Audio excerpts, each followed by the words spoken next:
علامہ سہیلی کے مطابق حضرت لقمان رحمۃ اللہ علیہ کا پورا نام لقمان بن ساران ہے اور اسی نام سے پکارا جاتا تھا۔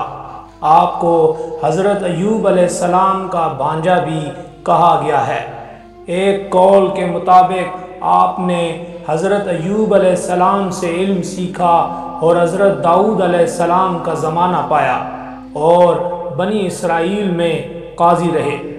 تفسیر ابن کثیر میں علامہ ابن کثیر لکھتے ہیں، حضرت جابر رضی اللہ تعالی عنہ سے جب سوال ہوا تو آپ رضی اللہ تعالی عنہ نے فرمایا، حضرت لقمان رحمت اللہ علیہ پستہ قد، اونچی ناک، موٹے ہونٹ اور نوبہ کے رہنے والے تھے۔ نوبہ اس علاقے کا نام ہے جو مصر کے جنوب اور سوڈان کے شمال میں واقع ہے۔ پیشے کے اعتبار سے آپ رحمت اللہ علیہ چرواہے کا کام کرتے تھے۔ اکثر مورخین کی رائے ہے کہ حکیم لقمان رحمت اللہ علیہ حبشی نسل سے تھے اور عرب میں ان کی آمد بحیثیت غلام ہوئی تھی۔ علماء کا اتفاق ہے کہ حکیم لقمان نبی نہیں تھے اور نہ ان پر وحی نازل ہوئی۔ قرآن و حدیث میں کسی بھی جگہ ایسا اشارہ موجود نہیں ہے جو حکیم لقمان کے نبی یا رسول ہونے پر دلالت کرتا ہو۔ ابو داؤد فرماتے ہیں، حضرت لقمان رحمت اللہ علیہ کسی بڑے گھرانے یا بڑے قبیلے سے تعلق نہیں رکھتے تھے۔ آپ غلام تھے۔ غلامی نبوت کے خلاف ہے۔ انبیاء ہمیشہ اعلیٰ نسل اور اعلیٰ خاندان سے ہوا کرتے تھے، اس لیے حضرت لقمان رحمت اللہ علیہ نبی نہیں تھے۔ حضرت لقمان رحمت اللہ علیہ اپنے ارد گرد کی فطرت کے مظاہر کو بغور مطالعہ کرتے رہتے تھے۔ جانوروں اور پودوں کو دیر تک دیکھتے رہتے، اللہ تعالیٰ کے قوانین کا مشاہدہ کرتے رہتے تھے اور اس چیز تک عقلی رسائی کی کوشش کرتے کہ ان تمام تخلیقات کی بنیاد کیا ہے اور ان کا مقصد حیات کیا ہے۔ ایک دن آپ درخت کے نیچے ہی یہ مشاہدہ کرتے سو گئے، خواب میں ایک فرشتہ ان کے پاس آیا اور اس چیز کا اظہار کیا۔ اللہ تعالیٰ آپ کو حکمت جیسی دولت لامتناہی سے سرفراز کرنا چاہتا ہے، آیا کہ وہ حکمت ہو یا پیغمبری۔ حضرت لقمان رحمت اللہ علیہ نے حکمت کا چناؤ کیا اور اس کے حصول کا اظہار کیا۔ جب وہ بیدار ہوئے تو انہوں نے اپنے ذہن میں تیزی اور وسعت محسوس کی۔ انہوں نے مظاہر فطرت میں مکمل یکسانیت محسوس کی اور اشیاء کی اندرونی مطالب سے آگاہی حاصل ہونے لگی۔ اس پر انہوں نے اپنے رب کا شکر ادا کیا اور اس نعمت پر خدا کی حمد کی۔ حضرت قتادہ رضی اللہ تعالی عنہ سے مروی ہے کہ حضرت لقمان رحمت اللہ علیہ کو حکمت و نبوت کے قبول کرنے میں اختیار دیا گیا تو آپ رحمت اللہ علیہ نے حکمت قبول فرمائی۔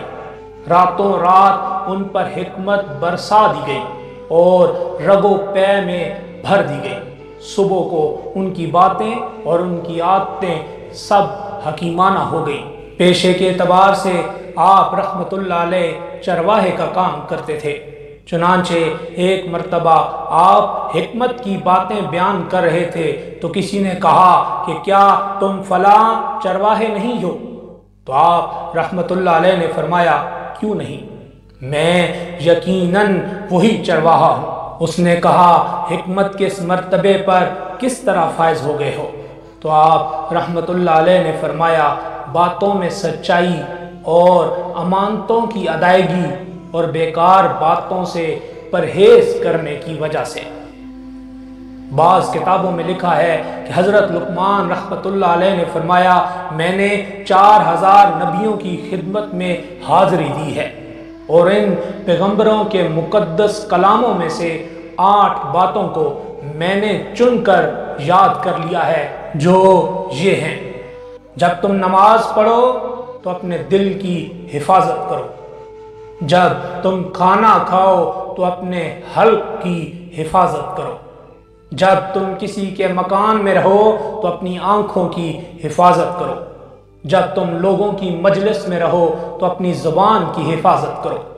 اللہ تعالیٰ کو ہمیشہ یاد رکھو، اپنی موت کو ہمیشہ یاد کرتے رہا کرو، اپنے احسانوں کو بھلا دو، دوسروں کے ظلم کو فراموش کر دو۔ حضرت لقمان رحمت اللہ علیہ مصر کے ایک عالی مرتب اور جلیل القدر قبیلے کے غلام تھے۔ قبیلے والے ان کو اگرچہ غلام سمجھتے تھے مگر ان کو قدر سے دیکھا جاتا تھا۔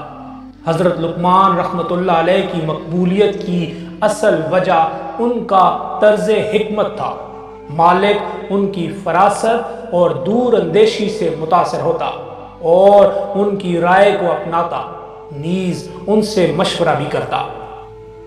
حضرت لقمان رحمت اللہ علیہ بھی اپنی مالک کی اطاعت کو سر آنکھوں لیتے اور ہمہ وقت اس کے حکم کے منتظر رہتے۔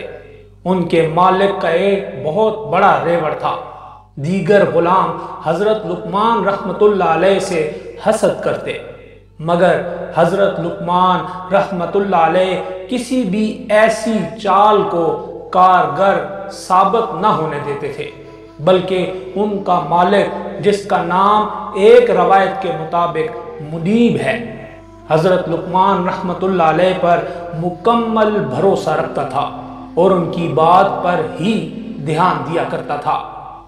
حضرت لقمان رحمت اللہ علیہ نے 1000 برس کی عمر پائی، یہاں تک کہ حضرت داؤد علیہ السلام کی صحبت میں رہ کر ان سے علم سیکھا، اور حضرت داؤد علیہ السلام کی نبوت سے پہلے آپ بنی اسرائیل کے مفتی تھے، مگر جب حضرت داؤد علیہ السلام منصب نبوت پر فائز ہو گئے تو آپ رحمت اللہ علیہ نے فتویٰ دینا ترک کر دیا۔